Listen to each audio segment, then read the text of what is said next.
तो चलिए बच्चों, आज हम शुरू करते हैं नीट 2024 क्विज़ का कंप्लीट सॉल्यूशन। अब इसमें हमारे पास 4 आरसीएस का पेपर है, जिसके हमने 3-3 क्वेश्चन करके 50 क्वेश्चन को हमें यहाँ पे सॉल्व करना है। तो चलिए हम स्टार्ट करते हैं पहले वाले क्वेश्चन से। हर एक क्वेश्चन का सटीक सॉल्यूशन आपको मिलेगा, बस आपको टिक करना है कौन कितने आपने सही किए, कितने आपने गलत किए। तो चलिए स्टार्ट करते हैं पहले वाले क्वेश्चन से। पहला क्वेश्चन क्या गिवन है? In an ideal transformer the turn ratio is Np by Ns equal to 1/2, so the ratio of Vs ratio Vp कितना होगा? अब हमने पढ़ा है ट्रांसफार्मर फॉर्मूला, याद है सभी को? पढ़ा था Ns by Np equal to कितना? Vs by Vp equal to Ip by Is। But यहाँ पर हमें करंट की कोई रिक्वायरमेंट है नहीं, हमारे पास दो पैरामीटर है, Ns by Np और Vs by Vp। अब क्वेश्चन में हमें क्या गिवन है? Np by Ns। अब हमें निकालना किसको रेशियो है? Vs by Vp। तो Vs by Vp की वैल्यू कितनी? Ns by Np। और यहाँ से अगर हम इसका रिवर्स करें तो Ns by Np की वैल्यू कितनी आ जाएगी? 2/1। और ये रेशियो किसका हो जाएगा? Vs by Vp का। तो देखिए कितना छोटा सा क्वेश्चन था, बट देखने में आपको लगा कि हमें कैसे यहाँ पर फाइंड आउट करना है। तो Vs by Vp की वैल्यू आ गई 2:1। कौन सा ऑप्शन सही है? 2:1। ये क्वेश्चन सॉल्व किया, 4 नंबर आपके हो गए। फिर आते हैं सेकंड वाले पर। देखिए सेकंड क्वेश्चन में क्या गिवन है? ए टाइटली, एक क्वेश्चन है मैग्नेटिज्म का क्वेश्चन है। A tightly bounded 100 turns coil of radius 10 centimetre. सबसे पहले हमारे पास है रेडियस कितनी गिवन है? 10 centimetre. Carries A current of 7 ampere. अब देखिए सेंटीमीटर में गिवन है, तो आप एसआई में कन्वर्ट करते रहिए। मीटर में कितना आएगा? 10 की पावर -2, तो 10 की पावर 1 -1 मीटर। फिर दिया क्वेश्चन में करंट की वैल्यू है 7 एम्पियर। हमसे पूछा the magnitude of magnetic field at the centre of the coil. तो हमने पढ़ रखा है कि किसी कॉइल के सेंटर पे जो मैग्नेटिक फील्ड आता है, मैग्नेटिक फील्ड की वैल्यू कितनी आती है? B equal to mu not Ni by 2a। जहां पर म्यू नॉट होगी permeability, N number of turns, I current, और हमारे पास ये क्या होता है? रेडियस। हमारे पास आर गिवन है तो आर लिख लिया हमने। अब देखिए म्यू नॉट की वैल्यू कितनी? 4 पाई 10 की power -7। Number of turns question में गिवन होंगे। नंबर ऑफ टर्न्स यहाँ पर कितने बेटा? देखिए 100 टर्न्स, तो यहाँ पे 100। करंट कितनी है? 7/2, और रेडियस हमारी 10 की पावर -। अब सिंप्लीफाई करिए, 2 से कैंसिल करिए, कितना आ जाएगा? 2 पाई। पावर को सिंप्लीफाई करते हैं, पावर -1 है, ऊपर जाएगा +1, तो 10 की पावर 3, और यहाँ पे 10 की पावर -7 है, तो बचेगा 10 की पावर -4। मल्टीप्लाई करें 14, पाई की वैल्यू 22/7, 10 की पावर -4। कैंसिल करें, कितना आ जाएगा? 2, 44, 10 की पावर -4। अब ऑप्शन देखिए, यहाँ टेस्ला, मिली टेस्ला, तो सभी को मिली टेस्ला में कन्वर्ट करते हैं। लिख सकते हैं 4.4, 10 की पावर -3 टेस्ला। अब पता है 10 की पावर -3 टेस्ला को हम क्या लिखेंगे? मिली टेस्ला। तो 4.4 मिली टेस्ला। चेक करिए कौन सा ऑप्शन सही है आपका? 4.4 मिली टेस्ला, ऑप्शन नंबर सेकंड। बिल्कुल फॉर्मुला बेसिस क्वेश्चन था, और नीट में तो मैक्सिमम क्वेश्चन ऐसे ही आते हैं जो सिर्फ फॉर्मुला पर डिपेंडेंट, फॉर्मुला बेसिस। फिर आते हैं सभी थर्ड वाले क्वेश्चन पे। देखिए थर्ड वाले क्वेश्चन में क्या गिवन है? ये क्वेश्चन थोड़ा सा इंपॉर्टेंट है। देखिए थर्ड वाले क्वेश्चन में हमें गिवन है in a uniform magnetic field of 0.049 tesla a magnetic needle performs 20 oscillations in 5 second. अब देखिए क्वेश्चन में यहाँ पे ध्यान से समझना है, मैग्नेटिक फील्ड में क्वेश्चन कितना गिवन है? 0.049 टेस्ला, ये गिवन है। फिर performs 20 complete oscillation in 5 second. अब यहाँ पर हो रहा है 20 ऑसिलेशंस 5 सेकंड में, तो टाइम पीरियड हम निकाल सकते हैं 5/20, वैल्यू कितना आ जाएगा? 1/4 सेकंड। फिर आते हैं द मोमेंट ऑफ इनर्शिया। आई की वैल्यू पता है 9.8, 10 की पावर -6 kg मीटर स्क्वायर। हमें पता करना है मैग्नेटिक मोमेंट, एम की वैल्यू दिया है x 10 की पावर -5। हमें x की वैल्यू यहाँ से पता करनी है। तो बताइए, थोड़ा सा कैलकुलेटिव क्वेश्चन है, कैसे करेंगे? अब हमारे पास क्वेश्चन का तरीका है t equal to 2 pi root में I/md। ये क्वेश्चन इस बार एनसीईआरटी से कट है, पैटर्न बट नीट के सिलेबस में कि टाइम पीरियड हम कैसे निकालते हैं अगर किसी नीडल को हमने मैग्नेटिक फील्ड में रखा हुआ है। तो देखिए टाइम हमारे पास है 1/4, यहाँ पर 2 पाई, आई की वैल्यू है 9.8, 10 की पावर -6, मैग्नेटिक मोमेंट है 10 की पावर -5, और बी की वैल्यू है 0.049 टेस्ला। ये क्वेश्चन में गिवन है। अब सबसे पहले यहाँ पे रूट लगा हुआ है, तो रूट हटा सकते हैं, दोनों साइड पे स्क्वायर कर दिया, 1/16 इक्वल टू कितना? 4 पाई स्क्वायर। यहाँ पे देखिए स्क्वायर करने पे रूट हट जाएगा, तो 9.8, 10 की पावर -6, नीचे x 0.049, 10 की पावर -5। अब अगर 10 की पावर -5 ऊपर जाएगा तो 9.8, यहाँ x 0.049, और ऊपर आ जाएगा 10 की पावर -1। अब जो 0.049 है, क्या हम इसे ऐसा लिख सकते हैं? 49, 10 की पावर -3, और जो ऊपर 9.8 लिखा था, इसे 98 इंटू 10 की पावर -1। इससे क्या होगा? कैलकुलेशन आपकी आसान हो जाएगी, 1/16।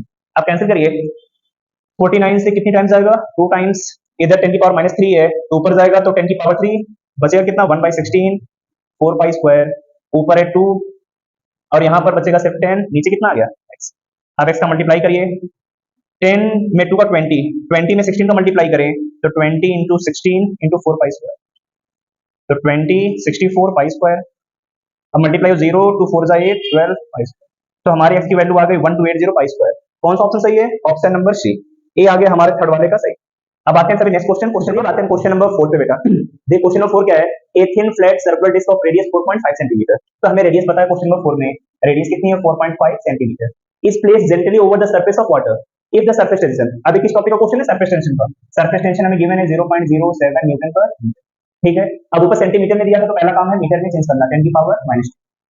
फिर दिया देन द एक्सेस फोर्स, हमसे फोर्स पूछा है, ये तो बिल्कुल फॉर्मूला बेसिस है। सरफेस टेंशन का तरीका क्या है, फोर्स पर यूनिट लेंथ। लेकिन यहाँ पर हमारे पास डिस्क कैसी है, सर्कुलर, और सर्कुलर डिस्क में जो लेंथ होती है वो हो जाती है उसकी सरकमफ्रेंस के इक्वल 2πr। हमसे एक्सेस फोर्स ही तो पूछा हुआ है, तो s into 2πr। Surface tension 0.07, two pi की वैल्यू 22/7, रेडियस है 4.5, 10 की पावर। चलिए सिंप्लीफाई करते हैं इसे, यहाँ पे कैंसिल करके कितना 0.01 आ जाएगा, मतलब 10 की पावर -2। 2 में 22 का 44, इधर 4.5 और 10 की पावर -2। अब 10 की पावर -2 में 10 की पावर -2 कितना -4 आ जाएगा। इसका मल्टीप्लाई अलग से कर लेते हैं, 44 में 4 का मल्टीप्लाई कर 180, इधर भी 180, 089, इधर कितना आ जाएगी वैल्यू 198, 10 की पावर -4। अब चेक करिए ऑप्शन, इसमें मिली न्यूटन में कन्वर्ट कर लेते हैं, वैल्यू कितनी आ जाएगी 19.8, 10 की पावर -3 न्यूटन। बट पहला ऑप्शन 198 है, ये तो नहीं आ रहा है, तो थर्ड वाले फोर्थ वाले ऑप्शन को देखिए, 10 की पावर -3 न्यूटन आ जाएगा मिली न्यूटन। तो ऑप्शन नंबर आपका फोर्थ इसमें सही है, 19.8 मिली न्यूटन। अब आते हैं क्वेश्चन नंबर 5 पर। देखिए क्वेश्चन नंबर 5 एक टॉपिक है आपका रोलिंग, और रोलिंग मोशन रोटेशन में पढ़ते हैं सभी। A wheel of bullock cart is rolling on a level road as shown in the figure below. If the linear speed is v in the direction shown, which one is correct? अब हमारे पास क्या है, ये कोई wheel है, ये आगे की तरफ मूव कर रहा है, इसकी स्पीड कितनी है v। तो हमने पढ़ रखा है कि जब अगर कोई भी व्हील इस तरीके से रोटेट करता है किसी भी सरफेस पे, तो जो नीचे वाला पॉइंट है, सबसे ऊपर वाला पॉइंट, एक आता है मिड पॉइंट और एक सबसे नीचे वाला पॉइंट। तो नीचे वाला हमेशा ग्राउंड के रिस्पेक्ट में रेस्ट में होता है, तो वेलोसिटी कितनी 0। फिर ऊपर वाले की वेलोसिटी आती है v, और सबसे ऊपर वाले की वेलोसिटी कितनी 2v। इसका मतलब सबसे ऊपर वाले की स्पीड सबसे तेज होती है, बीच वाले की बीच में आती है, और नीचे वाला क्या होता है हमेशा लोवेस्ट स्पीड में, स्पीड कितनी 0। तो चलिए ऑप्शन चेक करते हैं, point p moves faster than q, p faster than q, सही है। Second option, p and q move with equal speed, speed तो अलग अलग है, ये तो गलत हो गया। पॉइंट p है 0 स्पीड, अरे तो बिल्कुल गलत है, p की स्पीड तो सबसे मैक्सिमम है। और लास्ट है point p move slower then point q, ये भी बिल्कुल गलत, पॉइंट p की स्पीड q से बहुत ज्यादा है, तो ये वाला भी ऑप्शन गलत है। तो option number A is correct. आते हैं नेक्स्ट क्वेश्चन, चलिए बेटा अब आते हैं क्वेश्चन नंबर 6 पे। देखिए क्वेश्चन नंबर 6 क्वेश्चन ऐसे simple, if x equal to 5 sin omega t plus 5/3 metre respectively and the motion of the particle execute SHM। SHM का मतलब simple harmonic motion, the amplitude and time period. देखिए बिल्कुल हलवा सा question है, कैसे में करना है, हमें क्वेश्चन में गिवन है x equal to 5 sin pi t plus 5/3। अब हमने पढ़ा रखा इक्वेशन x इक्वल टू कितना a sin omega t plus 5, ये होती है SHM की जनरल इक्वेशन। अब हम दोनों कंपेयर करें, a के प्लेस पे कितना है 5, तो चलिए पहला पार्ट तो आ गया amplitude. Second part omega T, T के पहले यहाँ पर कितना है पाई, और यहाँ पे ओमेगा, ओमेगा की वैल्यू कितनी आ गई यहाँ पे पाई। अब ओमेगा से हमें निकालना टाइम पीरियड, ओमेगा आता है 2π/t, और यहाँ पर पाई, पाई से पाई कैंसिल हुआ, टाइम की वैल्यू कितनी आ जाएगी 2 सेकंड। चेक करिए 5 फॉर मीटर और 2 सेकंड, फिर क्वेश्चन में मीटर में पूरा डेटा गिवन है, तो 5 metre 2 second, option number first. आइए क्वेश्चन नंबर 7 पे पहले पढ़ते हैं क्वेश्चन। एक क्वेश्चन है, a bob is whirled in a horizontal plane by means of a string. ये क्वेश्चन आपको गिवन है सर्कुलर मोशन का, with an initial speed omega RPM, the tension in the string is T, if the speed becomes 2m, radius same है, तो tension in the string पूछा हुआ है। तो देखिए आसान सा क्वेश्चन, टेंशन का फार्मूला हमने क्या पढ़ा है रोटेशन में, टेंशन का मतलब फोर्स होता है, और फोर्स का फार्मूला पढ़ रखा है mr ओमेगा स्क्वायर। ए इनिशियल में था, बाद में कह रहा है मास तो बॉब का सेम है, रेडियस भी सेम है, बट स्पीड हमने कितना कर दिया 2 टाइम्स, ओमेगा के प्लेस पे 2 ओमेगा का स्क्वायर, स्क्वायर करें कितना आएगा 4mr ओमेगा स्क्वायर, और जो mr ओमेगा स्क्वायर ये था इनिशियल टेंशन, तो न्यू टेंशन आ जाएगा 40। कौन सा ऑप्शन है, ऑप्शन नंबर फर्स्ट। अब आइए लास्ट वाले क्वेश्चन पे, बड़ा ही मजेदार क्वेश्चन है 8वां क्वेश्चन है रेजिस्टेंस का। देखिए रेजिस्टेंस क्या गिवन है, ये wire of length L and resistance 100 ohm is divided into 10 parts. हमारे पास कोई 100 ओम का रेजिस्टेंस है, 100 ओम का, इसे हमने 10 पार्ट्स में डिवाइड कर दिया, तो ईच पार्ट का रेजिस्टेंस कितना आएगा, ईच पार्ट 10, ये तो बनेगा। हमारे पास 100 ओम टोटल रेजिस्टेंस था, हमने 10 पार्ट में डिवाइड किया, तो हर एक पार्ट का रेजिस्टेंस कितना हो जाएगा 10 ओम। फिर अब first 5 parts are connected in series, अब इनमें से 5 को हमने सीरीज में ऐड कर दिया। अब अगर 5 सीरीज में है तो कितना बन जाएगा 50 ओम, 10 प्लस 10 प्लस 10 5 टाइम्स 50 ओम। फिर कह रहा है नेक्स्ट 5 को हमने पैरेलल में कनेक्ट किया, 5 हमारे हैं पैरेलल में। अब पैरेलल में अगर सेम रेजिस्टेंस है तो हमारे पास एक है 10, 5 है, तो 5 से डिवाइड कर दिया, वैल्यू कितनी आ जाएगी 2m। पैरेलल का तरीका पता है ना, Rp इक्वल टू R/n, और सीरीज में होता है n टू R, तो 5 into 10 50, 10/5 कितना आ गया 2 ओम। फिर कह रहा दोनों को हमने सीरीज में कनेक्ट कर दिया, तो जब हम दोनों को सीरीज में कनेक्ट करेंगे तो वैल्यू आएगी 50 प्लस 2, वैल्यू कितनी आ गई 52 ओम। ये था ऑप्शन नंबर आपका फर्स्ट, ये वाला भी हो गया। अब आते हैं क्वेश्चन नंबर 9 पे, तो चलिए बात है क्वेश्चन नंबर 9 पे। क्वेश्चन नंबर 9 हमारा है लॉजिक गेट सेमीकंडक्टर का। गिवन है logic gate provides the output y as shown in the figure हमसे पूछा है आउटपुट वाई किसकी इक्वल आएगा। देखिए बिल्कुल ट्रिकी क्वेश्चन है, बिल्कुल आसान सा। अब हमें क्वेश्चन क्या गिवन है, हम देखिए बी जीरो है, जीरो का अगर हम नॉट निकालें तो कितना आएगा, वन, वन का जीरो, जीरो का वन, वन का जीरो। बी का रिवर्स ही तो हो रहा है, तो हमने सीधे टिक कर दिया बी का रिवर्स, और बी का रिवर्स कौन सा है, बस इतना ही करना था इसमें। अब आते हैं अगले क्वेश्चन पे। अगले क्वेश्चन में गिवन है डायमेंशन का क्वेश्चन है, the quantities which have the same dimension of दो सॉलिड एंगल्स। अब हमें पता है सॉलिड एंगल के बारे में, सॉलिड एंगल क्या होता है, omega equal to area by radius का स्क्वायर। अब क्वेश्चन में हमें दिया सॉलिड एंगल, अब सॉलिड एंगल डायमेंशनलेस होता है। सॉलिड एंगल कैसा होता है, डायमेंशनलेस, इसकी कोई डायमेंशन नहीं होती, बट इसकी यूनिट आती है स्टेरेडियन। अब हमसे पूछा है same dimension as the solid angle, stress की तो डायमेंशन होती है, ये तो गलत हो गया। Strain, angular speed and stress गलत हो गया। स्ट्रेन डायमेंशनलेस, एंगल डायमेंशनलेस, तो ऑप्शन नंबर 4 हो जाएगा हमारा सही। आते हैं क्वेश्चन नंबर 11 पे। 11 क्वेश्चन क्या गिवन है, ए थिन स्फेरिकल सेल्स, एक क्वेश्चन जो है क्लास 12 सेकंड फर्स्ट चैप्टर का है, चैप्टर का नाम है पोटेंशियल। देखिए मेरे को सर्कुलर सेल गिवन है और कह रहा है charge by the same source, potential difference between C and P, C और पी के बीच का पोटेंशियल डिफरेंस हमें पता करना है। अब हमने सेल के बारे में पढ़ रखा है कि स्फेरिकल सेल के अंदर हर एक पॉइंट पर पोटेंशियल क्या होता है, सेम होता है। तो जो पोटेंशियल अंदर सी पर होगा वही तो किस पर होगा, पी पर, तो दोनों का डिफरेंस कितना आ जाएगा, वीसी माइनस वीपी, जीरो आ जाएगा। जीरो को चलिए बेटा आते हैं क्वेश्चन नंबर 12 पे। देखिए क्वेश्चन नंबर 12 ये क्वेश्चन है क्लास 12 का मैग्नेटिज्म एंड मेटल का। अब इसमें क्या है, हमारे पास डिफरेंट मटेरियल्स हैं, डाया, फेरो, पैरा और नॉन मैग्नेटिक। इस तरफ इन सबकी ससेप्टिबिलिटी गिवन है। अब ससेप्टिबिलिटी को देखकर हम पता कर सकते हैं कि कौन सा मटेरियल हमारा किस टाइप का है। जैसे अगर हम बात करें काई जीरो, ये होता है हमेशा किसका, नॉन मैग्नेटिक मटेरियल का। डाया मैग्नेटिक मटेरियल कभी भी देखिए तो पहचानने का तरीका इसकी ससेप्टिबिलिटी नेगेटिव आती है, तो नेगेटिव इसमें इन दोनों में तो है नहीं, नेगेटिव हमारा किसमें लिख रहा है, पहले का सेकंड वाला। थर्ड आता है फेरोमैग्नेटिक, फेरोमैग्नेटिक में ससेप्टिबिलिटी एक से बहुत ज्यादा आती है, तो एक से बहुत ज्यादा किसमें, ऑप्शन नंबर थर्ड में। और पैरा में हमेशा जीरो से एप्सिलॉन के बीच में आती है, तो कौन सा, इसका ऑप्शन नंबर 4 सही है। पहला सेकंड से, दूसरा थर्ड से, तीसरा फोर्थ से, और चौथा किससे, पहले से। अब आते हैं फिर क्वेश्चन नंबर 13 पे। 13 क्वेश्चन गिवन है, ये है मॉडर्न फिजिक्स का क्वेश्चन, हाइड्रोजन एटम की स्पेक्ट्रल लाइन से रिलेटेड। अब यहाँ पे 5 टाइप की सीरीज बनती है, लाइमन, बामर, पास्टन, ब्रैकेट और फोन, उन्हीं से रिलेटेड क्वेश्चन है। अब यहाँ पर क्या करना है, हमें फॉर्मूले से चेक करना है कि किसकी कौन सी वेवलेंथ है। तो हमने तरीका पढ़ रखा है कि वेवलेंथ को चेक करने का तरीका 1/λ equal to r 1/n1 square minus 1/n2 square, जहां पर n1 और n2 उसकी ऑर्बिट को रिप्रेजेंट करते हैं। यहाँ पर z आता है, बट हाइड्रोजन के लिए z की वैल्यू कितनी है, 1। अब देखिए क्वेश्चन में सभी 1/λ इक्वल टू r, पहले वाले भी चेक करते हैं। n1 है यहाँ पर छोटी वाली वैल्यू, 2 का स्क्वायर कितना आएगा 4, n2 कितना है 3, तो स्क्वायर कितना 9, तो 1/λ इक्वल टू r, इधर कितना आएगा 9 माइनस 4/36, तो 1/λ इक्वल टू 5r/36। अब लैम्डा निकालना है तो कितना आ जाएगा 36/5r। अब देखिएगा सभी, अब पता होना चाहिए 1/r की वैल्यू कितनी आती है, तो 1/r की वैल्यू हमेशा याद रखिए, 1/r हमेशा 910 से 912 एंगस्ट्रॉम के बीच में आता है। 5 से कौन सा नंबर कट जाएगा, 910, ये वैल्यू किसमें, एंगस्ट्रॉम में। और मल्टीप्लाई करें तो 5 से 141 8 टाइम्स 20, मल्टीप्लाई करते हैं इसमें 182 में किसका, 36 का, तो 2 49 10 6 4 5, फिर 2 इधर कितना आ जाएगा, 9 और 6 15, 4 से 5 516। अब यहाँ पर हमारी वैल्यू आ रही है 6552 एंगस्ट्रॉम, बट ऑप्शन सभी किसमें गिवन है, नैनोमीटर में। अब नैनो एंगस्ट्रॉम को नैनोमीटर में कन्वर्ट करना है, तो 10 से डिवाइड कर देंगे, वैल्यू आ जाएगी 655.2 नैनोमीटर। कौन सी वैल्यू के आसपास, 410 तो है नहीं, 34 भी नहीं है, तो ऑप्शन नंबर सी हमारा सही हो जाएगा। इसका इससे मैच करना है, तो हमें ऑप्शन में चेक करना है कि पहला वाला थर्ड किससे मैच कर रहा है, तो पहले वाला ऑप्शन यहाँ पे सही है, पहला थर्ड से होगा, बी वाला फोर्थ से हो जाएगा, सी वाली वैल्यू सेकंड से मैच करेगी, और जो लास्ट ऑप्शन है ये आ जाएगा फर्स्ट। इसी फॉर्मूले में रख के सभी वैल्यू को हमें फाइंड आउट करना है। अब आते हैं क्वेश्चन में, चलिए आते हैं क्वेश्चन नंबर 14 पे। देखिए 14 क्वेश्चन क्या है, a statement wise question given है। पहला स्टेटमेंट है atoms are electrically neutral as they contain equal number of positive and negative charges. ये तो हमें हर एलिमेंट के बारे में पता है कि एटम्स जितने भी होते हैं सब के सब शुरू में क्या होते हैं, न्यूट्रल, और जितना उस पर पॉजिटिव चार्ज है, न्यूट्रल का मतलब जितना पॉजिटिव उतना ही नेगेटिव चार्ज। तो पहला वाला स्टेटमेंट तो हमारा क्या है, करेक्ट। दूसरे वाले स्टेटमेंट पे आते हैं, atoms of each element are stable. अब हमने पढ़ा कि जितने भी एलिमेंट्स होते हैं, बहुत सारे एलिमेंट तो स्टेबल हैं, लास्ट के कुछ एलिमेंट रेडियो एक्टिव होते हैं, तो कैसे हो जाते हैं, अनस्टेबल। तो अभी जो हमारी न्यू एनसीईआरटी है इसके अकॉर्डिंग ये वाला स्टेटमेंट क्या हो गया, इनकरेक्ट। बट जो ओल्ड एनसीईआरटी है वहां पर गिवन है कि atoms of each element are stable, तो ये क्वेश्चन थोड़ा सा डाउट में है, तो हो सकता है आपको बोनस मार्क मिलेगा। बट अभी जो करंट एनसीईआरटी न्यू एनसीईआरटी है इसके अकॉर्डिंग पहला ऑप्शन सही है और दूसरा क्या है, इनकरेक्ट है। अब आते हैं क्वेश्चन नंबर 15 पे। एक क्वेश्चन है पोलराइजेशन का, क्या दिया है, an unpolarised light beam strike at glass surface at Brewster angle, then उसमें क्या होगा। अब देखिए हमारे पास कोई सरफेस है, ये हमारी कोई लाइट आ रही है, ये इंसिडेंट लाइट है। अभी अगर यहाँ से रिफ्लेक्ट हो जा रही है तो हमारे पास रिफ्लेक्टेड, और दूसरी वाली कौन सी हो जाएगी, रिफ्लेक्टेड। हमें पता है कि पोलराइजेशन में जो रिफ्लेक्टेड लाइट होती है ये पूरी तरीके से पोलराइज होती है, कंप्लीटली पोलराइज, और जो रिफ्रैक्टेड होती है ये होती है पार्शियली पोलराइज। कैसी होती है? Partially polarise. तो इसका ऑप्शन नंबर थर्ड सही होगा, the reflected light will be completely polarise and the reflected light will be partially polarise. अब आते हैं नेक्स्ट क्वेश्चन पे, क्वेश्चन नंबर 16। ये क्या गिवन है? The graph between 1 by lambda square and kinetic energy. तो चलिए पहले समझते हैं क्या इसका रिलेशन होगा।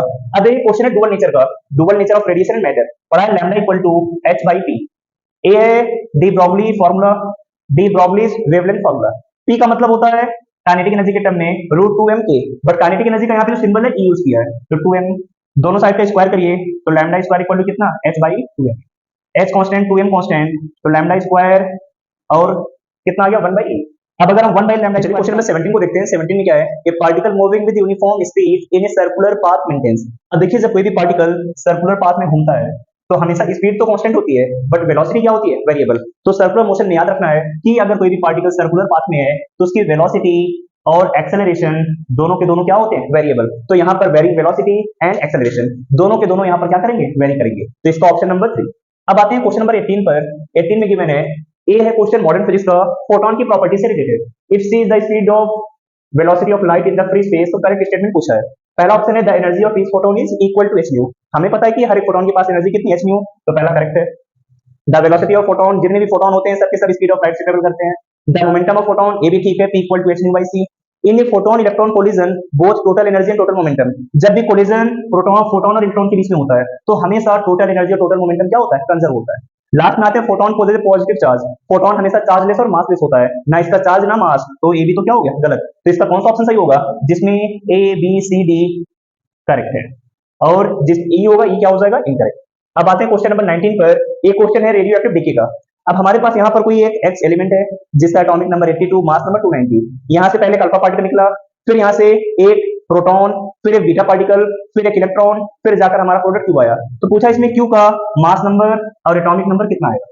तो देखिए समझिएगा, एक प्रोटॉन निकला, एक इलेक्ट्रॉन, ये तो दोनों तो कैंसिल हो गए। अब हम जानते हैं कि अगर जब किसी से भी एक अल्फा पार्टिकल निकलता है तो नीचे 2 की कमी होती है और ऊपर कितनी की कमी होती है? 4 की। तो जब यहाँ से अल्फा निकला तो नीचे 2 कम होगा 80, और ऊपर कितने की कमी हो जाएगी? जो वाई बनेगा तो 4 की 286 यहाँ से बना। फिर आगे बीटा पार्टिकल, जब बीटा पार्टिकल निकलता है तो मास नंबर में कोई चेंज नहीं होता, बट एटॉमिक नंबर एक बढ़ जाता है। तो जैसे यहाँ से बीटा निकलेगा तो 80 के प्लेस पे आ जाएगा 81, मास नंबर सेम रहेगा 286, और ये प्रोडक्ट हमारा क्यू है। तो चेक करिए किसमें है? 286 और 81, ये है ऑप्शन नंबर हमारा थर्ड। ठीक है, समझ में आ गया। अब आते हैं क्वेश्चन नंबर 20 पे। चलिए क्वेश्चन नंबर 20 में क्या गिवन है? हमारे पास एक कैपेसिटेंस का सर्किट गिवन है जिसमें 5 कैपेसिटर लगे हुए हैं। हमसे पूछा है ए और बी के बीच में इक्विवेलेंट कैपेसिटेंस कितना आएगा। देखिए आसान सा क्वेश्चन है। अब ये क्वेश्चन है वीट ईस्टर्न ब्रिज का कि क्या ये सभी बैलेंस है कि नहीं। तो सबसे पहले हम इन दोनों का रेशियो निकालते हैं। 2/2 का रेशियो कितना आएगा? 1। 2/2 का रेशियो कितना? 1। तो बीच वाला जो कैपेसिटर है ये हो जाएगा यूजलेस, इसका हमें कोई भी काम नहीं है। अब हमारे पास क्या क्या बचा? 2 माइक्रोफैरड 2 माइक्रोफैरड, दोनों के दोनों हैं सीरीज में, तो सीरीज में हमेशा 1/c प्लस 1/c, तो 2 का कितना बनेगा? 1।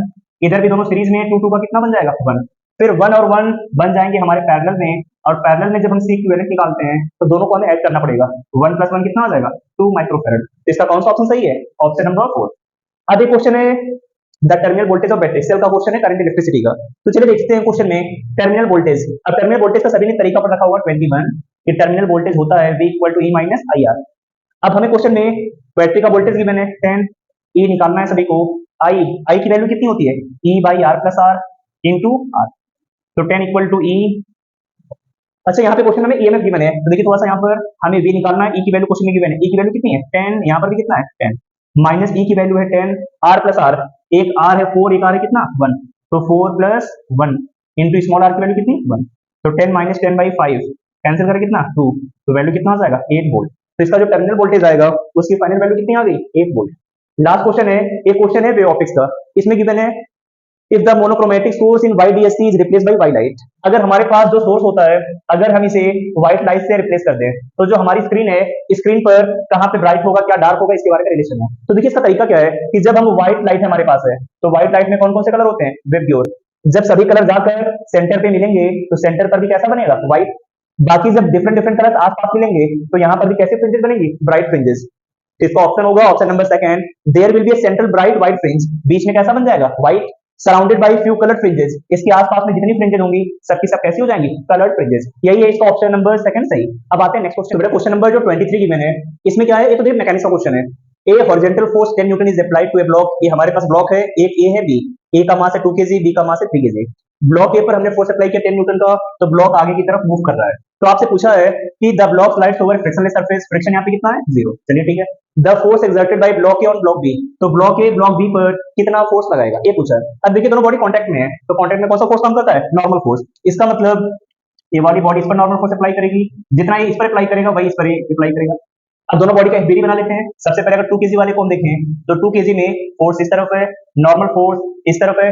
अगर बॉडी ए की बात करें और यहाँ पर बॉडी आगे जा रही है, आगे जाने का मतलब ये फोर्स की वैल्यू ज्यादा है, ये दोनों अपोजिट हैं, equal to mass into acceleration. Force कितना गिवन है क्वेश्चन में 10 न्यूटन माइनस n मास है 2 इनटू a, ये बन गई फर्स्ट इक्वेशन। अब आते हैं सेकंड में। सेकंड में क्या गिवन है, बॉडी आगे जा रही है 3 केजी है, तो इस पर तो सिर्फ नॉर्मल फोर्स काम कर रहा है, n की वैल्यू कितनी आ जाएगी 3 इनटू a। अब n की वैल्यू 3 a ऊपर रखें तो 10 minus 3a equal to 2a, 10 equal to कितना आ जाएगा 5a, तो बॉडी का acceleration 2 metre per second square. अब एक्सेलरेशन हमारे पास आ गया, हमसे नॉर्मल फोर्स को निकालना है, तो 3a वैल्यू कितनी आ जाएगी 6 न्यूटन। अब 6 न्यूटन इसमें कौन सा ऑप्शन है, सेकंड वाला। इसका मतलब ब्लॉक ए ब्लॉक बी पर जो फोर्स अप्लाई करेगा वो फोर्स कितना आ जाएगा 6 न्यूटन। समझ में आ गया, ये एफबीडी का क्वेश्चन है करने का। सेकंड क्वेश्चन आते हैं 24, ये थर्मोडायनेमिक सिस्टम का क्वेश्चन है। यहाँ पर हमें पीवी डायग्राम गिवन है, इस तरफ प्रेशर इस तरफ वॉल्यूम, हमें एक साइकिल है ए बी सी डी है, इस तरीके से ए बी सी डी है, साइकिल कैसे चल रही है एंटी क्लॉकवाइज। तो पूछा the work done by the along path BC, हमें बीसी में निकालना है। देख क्वेश्चन कितना सिंपल है, बीसी कैसा प्रोसेस है, इसमें वॉल्यूम कांस्टेंट है तो प्रोसेस है आइसोकोरिक, और हमने पढ़ रखा है कि अगर किसी प्रोसेस में वॉल्यूम कांस्टेंट है और प्रोसेस आइसोकोरिक है तो वर्क डन हमेशा कितना आता है P इंटू डेल्टा V, तो वर्क डन P इंटू 0, तो वर्क डन कितना आएगा 0। इसका कौन सा ऑप्शन सही होगा, ऑप्शन नंबर डी। अब आते हैं क्वेश्चन नंबर 25 पर। एक क्वेश्चन गिवन है मैकेनिकल प्रॉपर्टीज ऑफ सॉलिड्स का कि the maximum elongation of steel wire of 1 metre length if the elastic limit दिया है, यंग्स मॉडुलस हमें पता है, और हमसे मैक्सिमम इलॉन्गेशन। तो देखिए मैक्सिमम इलॉन्गेशन का तरीका क्या होता है, बॉडी की इलास्टिक लिमिट कितनी है, ऊपर इलास्टिक लिमिट नीचे young modulus into initial length. अब बॉडी की इलास्टिक लिमिट कितनी है, गिवन है 8 इंटू 10 की पावर 8, यंग्स मॉडुलस कितना है 2 इंटू 10 की पावर 11, बॉडी की लेंथ कितनी गिवन है क्वेश्चन में 1 मीटर, कैंसिल करें कितना 4 10 की पावर -3 मीटर, बट ऑप्शन हमें मिलीमीटर में गिवन है और पता है 10 की power -3 metre equal to millimetre, तो जो मैक्सिमम इलॉन्गेशन आएगा ये कितना हो जाएगा 4 millimetre, option number D correct. ऐसे अब आएंगे क्वेश्चन नंबर 20। इस सीरीज में हमने इसके 25 क्वेश्चन सॉल्व कर लिए। अब इसका हम जो सेकंड वीडियो लेकर आएंगे उसमें बाकी नेक्स्ट 25 क्वेश्चन को सॉल्व करेंगे। ऐसे ही हर पेपर का सॉल्यूशन देखने के लिए आप सभी फिजिक्स क्रिएटर से जुड़िए और ज्यादा से ज्यादा लोगों को सब्सक्राइब करिए, सेंड करिए, ताकि हम और ऐसी वीडियो आपको बनाते रहें और आप सभी इन वीडियो को अच्छे से एंजॉय करें। Okay bye bye.